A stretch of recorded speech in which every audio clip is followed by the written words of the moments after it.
Hello नमस्कार दोस्तों। NCERT की महत्वता को देखते हुए हमने कम्युनिटी पे एक पोस्ट डाली थी कि एनसीईआरटी का बैच स्टार्ट करें या ना करें, क्योंकि एनसीईआरटी से रिलेटेड यूट्यूब पे कम ही वीडियो मिलती है, यदि मिलती है तो पेड बैच मिलते हैं उसके।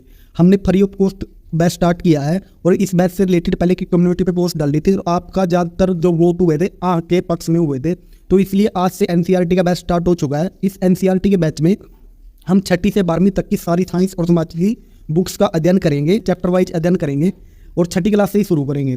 तो इस बुक के अध्ययन में पहले हम पूरे चैप्टर को देखेंगे, उसके बाद इसके की पॉइंट देखेंगे और आपको की पॉइंट ये पीडीएफ के रूप में भी मिल जाएंगे। जैसे आज वीडियो डली तो अगले दिन पीडीएफ के रूप में मिलेंगे और ये हमारे टेलीग्राम चैनल पे मिल जाएंगे आपको, इसलिए टेलीग्राम चैनल को ज्वाइन कर लीजिए। जिसने ज्वाइन नहीं किया, टेलीग्राम चैनल का लिंक डिस्क्रिप्शन में है। आज हम 6ठी क्लास से स्टार्ट करेंगे। 6ठी क्लास की विज्ञान की बुक को देखेंगे, एनसीईआरटी की को। पहले हम इसकी पूरा जो चैप्टर 1 है, चैप्टर 1 का अध्ययन करेंगे, उसके बाद उसके की पॉइंट देखेंगे। आज हम सिर्फ चैप्टर 1 को कवर करेंगे। हर रोज कोशिश करेंगे कि 2 या 3 चैप्टर कवर हो जाए, मगर आज पहला दिन है इसलिए एक ही चैप्टर को कवर करेंगे। अच्छा, एनसीईआरटी क्यों महत्वपूर्ण है? क्योंकि एनसीईआरटी लगभग हर एक पेपर में आती है। जैसे आपका यूपीएससी का हो गया, रेलवे का हो गया या फिर एसएससी का हो गया, किसी भी एजेंसी को लगा लो, हर एक एनसीईआरटी से क्वेश्चन पूछती है। इसलिए एनसीईआरटी आपके लिए बहुत महत्वपूर्ण है। एनसीईआरटी को ध्यान से कर लीजिए। एनसीईआरटी को यदि आप ध्यान से कर लेते हैं तो आपकी जीके ऑलमोस्ट तैयार हो जाएगी। जीके में आपको कोई दिक्कत नहीं आएगी। चलिए वीडियो शुरू करते हैं। वीडियो शुरू करने से पहले चैनल को सब्सक्राइब कर दीजिए और वीडियो को लाइक कर दीजिए, ताकि आने वाली हर वीडियो की अपडेट आप तक पहुंचती रहे। और इस वीडियो को ज़्यादा से ज़्यादा उन बच्चों के पास शेयर कर दीजिए जिसको इसकी आवश्यकता है, जो किसी का भी पेड बैच नहीं ले सकते, जिसको फ्री में एनसीईआरटी पढ़नी है, तो उस बच्चे के पास भी शेयर कर दीजिए, ताकि हमें भी मोटिवेशन मिल सके और उस बच्चे को भी कंटेंट प्रोवाइड हो सके। चलिए वीडियो शुरू करते हैं। इस वीडियो में हम देखेंगे 6ठी क्लास का विज्ञान। ठीक है, पहले विषय सूची देख लेते हैं कि कौन से चैप्टर है आपके विज्ञान में। विषय सूची अध्याय 1 है आपका भोजन, यह कहाँ से आता है, आज हम इसी को कवर करेंगे। उसके बाद भोजन के घटक, उसके बाद तंतु से वस्त्र तक, उसके बाद आपका हो गया अध्याय 4 वस्तुओं का समूह बनाना, अध्याय 5 पदार्थों का पृथक्करण, अध्याय 6 हमारे चारों ओर के परिवर्तन, अध्याय 7 पौधों को जानिए, अध्याय 8 शरीर में गति, अध्याय 9 संजीव एवं उसका प्रवेश, अध्याय 10 गति एवं दूरियों का मापन, अध्याय 11 प्रकाश छायाएं एवं परावर्तन, अध्याय 12 विद्युत तथा परिपथ, अध्याय 13 चुंबकों द्वारा मनोरंजन, अध्याय 14 जल, अध्याय 15 हमारे चारों ओर की वायु, अध्याय 16 कचरा संग्रहण एवं निपटान। चलिए अब पहले चैप्टर को देख लेते हैं, जिसका नाम है भोजन और ये कहाँ से आता है। जैसे चैप्टर के नाम से ही पता लग रहा है आपको, भोजन, ये फूड से रिलेटेड है और ये कहाँ से आता है, इसके स्रोत वगैरह जानेंगे और इसमें हम कवर करेंगे कि कहाँ से हमें भोजन मिलता है, और दूसरी बात किस तरह के जीव भोजन को खाने वाले होते हैं, भोजन को प्राप्त कहाँ से किया जाता है, उसको कितनी कैटेगरियों में बांटा है, उसके बाद यदि भोजन को खाते हैं किस प्रकार के वो जंतु होते हैं। चलिए चैप्टर को स्टार्ट करते हैं। आज आपने अपने घर में क्या खाया था, पता लगाइए कि आपके दोस्त ने क्या खाया था। क्या आपने कल और आज एक ही प्रकार का आहार लिया था?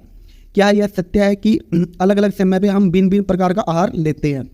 इसके बाद आ गया हमारा क्रियाकलाप 1। क्रियाकलाप 1 में अपनी पूरी क्लास के या अपने दोस्तों के भोजन की लिस्ट बनानी है। जैसे आपके दोस्त कहीं के भी हो सकते हैं, जैसे एक क्लास में कोई साउथ इंडिया का, कोई नॉर्थ ईस्ट इंडिया का, कोई नॉर्थ इंडिया का, तो इस तरह भोजन में विविधता पाई जाती है। इस क्रियाकलाप के माध्यम से एनसीईआरटी यही दिखाना चाहती है कि भारत में पाए जाने वाले विभिन्न भोजनों में विभिन्न विविधता पाई जाती है। जैसे पंजाब में पराठे फेमस है, उसी तरह साउथ इंडिया में डोसा और इडली फेमस है।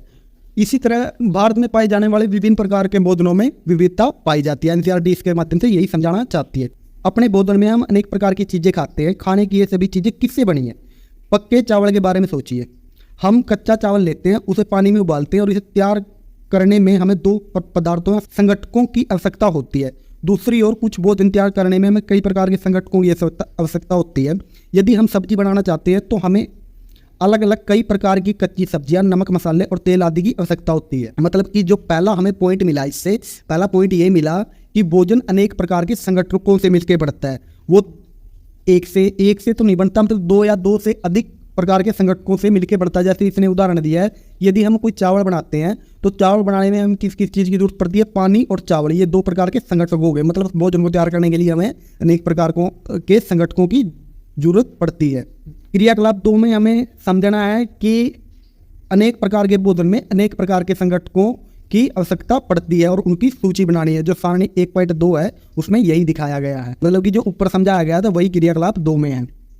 खाद्य सामग्रियां और उसके स्रोत, सारणी 1.2 में सूचीबद्ध कुछ कच्ची सामग्रियां जैसे फल और सब्जी स्रोत से अनुमान लगाना हमारे लिए बहुत आसान हो सकता है कि ये कहाँ से आते हैं। निश्चित रूप से पौधों से। गेहूं और चावल का क्या स्रोत है? आपने धान और गेहूं के खेतों में कुछ उनके पौधों की अनेक पंक्तियां देखी होगी। इससे हमें अनाज प्राप्त होते हैं। कुछ अन्य खाद्य पदार्थ जैसे दूध, अंडा, मुर्गा, मछली, झींगा, मांस हमें जंतुओं से प्राप्त होता है। इसके माध्यम से हम समझे कि हमारे पास दो तरह के भोजन के स्रोत होते हैं। पहला होता है पौधों से प्राप्त भोजन और दूसरा होता है जंतुओं से प्राप्त भोजन। ठीक है, यदि हम पौधों से प्राप्त भोजन की बात करें तो फल, सब्जियां और अनाज हमें पौधों से प्राप्त होते हैं।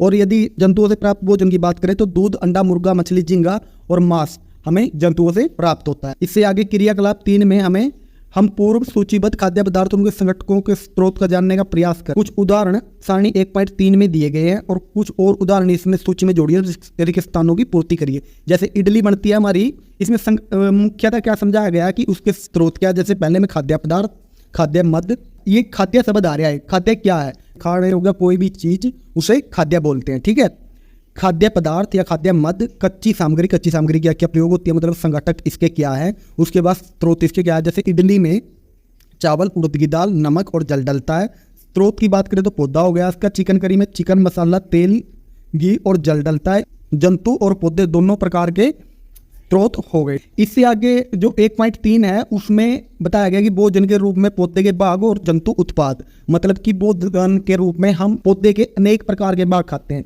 जैसे कि अधिकतर जो हमारा भोजन का हिस्सा होता है वो फल के रूप में होता है। जैसे गेहूं, चावल, ये अनाज भी होते हैं, ये भी फल के रूप में होते हैं। सेब हो गया, सब्जियां होगी, ये भी फल के रूप में होते हैं। मगर कुछ हम जैसे कि सरसों होगी, सरसों के बीज भी खाते हैं। बीज तेल के रूप में जैसे तेल निकालते हैं और तेल के रूप में बीजों का प्रयोग करते हैं। और उसके जो पत्ते हैं उन्हें हम साग के रूप में प्रयोग करते हैं, इसलिए उसका 2 प्रयोग हो गए। ठीक है, इसमें एनसीईआरटी हमें यही समझाना चाह रही है कि पौधे के खाने योग्य कई भाग होते हैं, खाद्य होते हैं जो कई भाग होते हैं। जैसे गाजर में हम जड़ को खाते हैं, आलू में भी जड़ को खाते हैं। यदि सरसों की बात करें तो उसके बीज और पत्तियों को खाते हैं। यदि गेहूं, चावल, सेब, सब्जियों की बात करें तो उसमें हम उनके फलों को खाते हैं। इसमें यही बताना चाह रहा है पौधे हमारे भोजन का एक मुख्य स्रोत है। हम पौधे के कौन से भाग का उपयोग खाद्य पदार्थ के रूप में करते हैं? हम पत्तियों वाली अनेक सब्जियां खाते हैं। कुछ पौधे के फलों को भोजन के रूप में खाते हैं। कभी हम जड़, कभी तना, कभी पुष्प भी भोजन के रूप में खाते हैं। कभी आपने सीताफल या काशी फल भी बोलते हैं इसको, के फूलों को चावल की पिट्ठी में डुबोकर या तलकर पकौड़ी बनाकर खाया है? इसका प्रयत्न कीजिए। कुछ पौधों के 2 या 2 से अधिक भाग खाने योग्य होते हैं। उदाहरण के लिए सरसों के बीज से हमें तेल प्राप्त होता है और इसकी पत्तियों का उपयोग हम साग बनाने के लिए करते हैं। क्या आप केले के पौधे के विभिन्न भागों के बारे में सोच सकते हैं? हाँ, सोच सकते हैं। जैसे केले के पौधे से सब्जी भी बनती है। केले के जो पौधे का अंदरूनी मुलायम भाग होता है उससे सब्जी बनाई जाती है। कच्चे केले से भी सब्जी बनाई जाती है और केला वैसे भी खाया जाता है। इस प्रकार हम कह सकते हैं कि पौधे के हम विभिन्न प्रकार के भाग खाते हैं। के बाद क्रियाकलाप 5 को देख लेते हैं। मूंग और चने के कुछ सूखे बीज लीजिए। अब इसमें कुछ बीजों को जल में भिगोकर एक पात्र में डाल दें और 1 दिन के लिए छोड़ दें। अगले दिन जल को पूरी तरह निकाल दें और बीजों को गिलास में रहने दें। उन्हें एक गिल्ले कपड़े में लपेटकर एक और रख दीजिए। अब क्या आप बीजों में कुछ परिवर्तन देखते हैं? क्या एक छोटी सी स्पेस संरचना बीज से बाहर निकल आती है? यदि हाँ तो बीज अंकुरित हो गए हैं, मतलब कि एक नया वर्ड आया अपने सामने, अंकुरित। पहले देख लेते हैं अंकुरण क्या होता है। बीज से पौधे का निकलना, जो पौधे के निकलने की शुरू की प्रक्रिया होती है उसको बोलते हैं अंकुरण। और जिस बीज से पौधा निकल जाता है उसे कहते हैं अंकुरित बीज या वो अंकुरित हो चुका। क्या आप जानते हैं कि शहद कहाँ से आता है और यह कैसे उत्पादित होता है? क्या आपने एक मधुमक्खी छत्ता देखा जहाँ बहुत सारी मधुमक्खियाँ पिन बनाया करती हैं? मधुमक्खियाँ फूलों से मरकंद, मीठे रस को एकत्रित करती हैं, इसे अपने छत्ते में भंडारित करती हैं।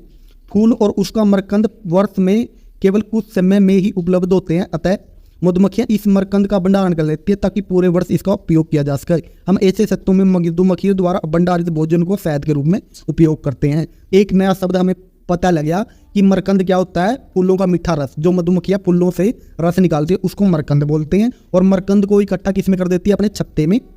और छत्ते में इकट्ठा क्यों करती है? क्योंकि पूरी साल वो मरकंद नहीं मिलता, फूल सूख जाते हैं और पूरी साल फूल नहीं खिलते जिसमें से वो मरकंद इकट्ठा करती हैं। तो पूरी साल इकट्ठा न करने की वजह से, पूरी साल इकट्ठा न हो सकने की वजह से वो अपने छत्ते में भंडारित कर लेती है। जैसे हम अनाज वगैरह भंडारित कर लेते हैं बड़ी टंकी वगैरह में, तो उसी प्रकार वो छत्ते में एकत्रित कर लेती है, जिसको हम शहद के रूप में प्रयोग करते हैं। अब जंतु क्या खाते हैं? तो जंतु कई प्रकार के होते हैं। जैसे जंतुओं में जो हमारे घर में पाए जाते हैं, जैसे कुत्ता, बिल्ली या फिर भैंस गायें, तो भैंस गायें मुख्यतः पौधों पे ही डिपेंड होती है। उसके बाद कुत्ता बिल्ली की बात करें तो वो सब कुछ खा लेते हैं। इसके आगे हम जंतुओं के प्रकार देखेंगे। जंतु 3 प्रकार के होते हैं, क्रियाकलाप साथ में दिखाया गया। जंतु 3 प्रकार के होते हैं। ये 3 प्रकार के जंतु कौन से होते हैं? पहला होता है हमारा शाकाहारी, दूसरा मांसाहारी और तीसरा सर्वाहारी। जैसे इसके नाम से ही पता लग रहा है शाकाहारी, जो साग खाते हैं। साग ये नहीं कि सरसों का साग खा लिया, साग से मतलब है, साग मतलब पौधे, जो पौधों से ही डायरेक्ट भोजन लेते हैं, जैसे भेड़ बकरियां गाय भैंस। ये होता है हमारा साग। जो शाकाहारी जंतु सिर्फ पौधों से ही भोजन प्राप्त करते हैं, अलग प्रकार का भोजन नहीं लेते, जैसे मांस मिट्टी नहीं खाते, इसलिए इन्हें शाकाहारी जंतु बोलते हैं। उसके आगे आ जाते हैं हमारे मांसाहारी, जो सिर्फ मांस खाते हैं, जैसे शेर हो गया, बाघ हो गया या फिर चित्ता हो गया। ये जंतु सिर्फ मांस खाते हैं। कभी शेर को आपने घास खाते नहीं देखा होगा। क्यों नहीं खाता? वो खा ही नहीं सकता, वो डाइजेस्ट नहीं कर सकता, वो पचा नहीं सकता घास को, शरीर पचाने की क्षमता नहीं है उसमें, इसलिए इस प्रकार के जंतु को हम मांसाहारी जंतु बोलते हैं। उसके बाद आते हैं सर्वाहारी। सर्वाहारी वो जंतु होते हैं जो साग और मांस दोनों प्रकार का भोजन खाते हैं, मतलब कि जो पौधों से बना भोजन भी खाते हैं और मांस भी खाते हैं। जैसे कि बिल्ली इसका एक अच्छा उदाहरण है। बिल्ली, कुत्ता और इंसान। कई व्यक्ति कहते हैं कि इंसान सर्वाहारी में नहीं शाकाहारी में आता है, मगर ये शाकाहारी में नहीं आता, क्योंकि इंसान है जो मीट, अंडे वगैरह और रोटियां वगैरह भी खाते हैं, इसलिए सर्वाहारी में गिने जाते हैं। इसके बाद ये अपना चैप्टर खत्म हो गया और इसके बाद इसके की पॉइंट देख लेते हैं। पहले प्रमुख शब्द। पहला शब्द है संगठक। अब संगठक बताइए क्या है? संगठक वो है हमारे खाद्य पदार्थ, जिन भी पदार्थों से या जिन भी चीज़ों से मिलके बने होते हैं, जिन भिन्न भिन्न प्रकार की चीज़ों से मिलके बने होते हैं, उन्हें बोलते हैं हम संगठक। ठीक है। इसके बाद खाद्य। खाद्य जैसे हमने पहले समझाया था कि खाद्य वो जो खाने योग्य है, खाने योग्य कोई भी चीज़ खाद्य होती है। मरकंद, फूलों का रस, फूलों के रस को मरकंद बोलते हैं। शहद से अलग है, शहद हम छत्ते से डायरेक्ट लेते हैं, और मरकंद जो मधुमक्खियाँ फूलों से रस निकालती है। अंकुरित बीज, जो बीज उग चुके, इस बीज से पौधा निकल चुका, उसे अंकुरित बीज बोलते हैं। उसके बाद शाकाहारी। शाकाहारी जो सिर्फ पौधों से भोजन प्राप्त करते हैं, ऐसे जंतुओं को शाकाहारी कहते हैं। मांसाहारी जो सिर्फ मांस खाते हैं या जंतुओं को खाते हैं, दूसरे जंतुओं को खाते हैं, उनको कहते हैं मांसाहारी। सर्वाहारी जो जंतुओं और पौधों से भोजन प्राप्त करते हैं, उनको कहते हैं सर्वाहारी। इसके बाद हम इसका सारांश मतलब की पॉइंट देख लेते हैं। की पॉइंट क्या है? जो पहला की पॉइंट है, भारत के विभिन्न प्रदेशों में खाए जाने वाले भोजन में बहुत अधिक विविधता पाई जाती है। तो हमने इस चैप्टर में देखा था कि विविधता पाई जाती है। जैसे साउथ इंडिया में डोसा वगैरह बनता है, हमें पराठा बनता है, और उसी पराठा या रोटियां ज़्यादा खाई जाती हैं।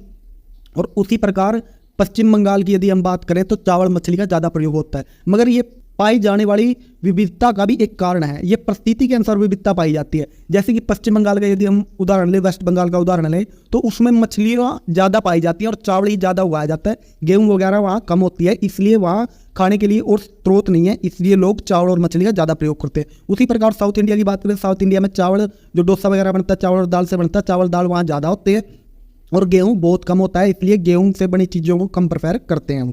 इसके बाद दूसरा की पॉइंट, हमारे भोजन का मुख्य स्रोत पौधे और जंतु, ये भी हमने देख लिया था। उसके बाद शाकाहारी जंतु, जो केवल पादप खाते हैं उन्हें शाकाहारी जंतु कहते हैं, जो केवल जंतुओं खाते हैं उन्हें मांसाहारी जंतु कहते हैं, जो जंतु पादप और दूसरे प्राणी दोनों को खाते हैं उन्हें सर्वाहारी कहते हैं।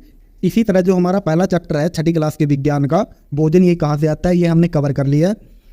कल 8 बजे वीडियो दूसरे और तीसरे चैप्टर की आएगी, इसलिए 8 बजे आप वीडियो देख सकते हैं। जितना हो उसकी वीडियो को शेयर कर दीजिए ताकि हमें मोटिवेशन मिल सके। वीडियो को लाइक कर दीजिए और चैनल को सब्सक्राइब कर दीजिए ताकि आने वाली हर वीडियो की अपडेट आप तक पहुंचती रहे। धन्यवाद। जय हिंद।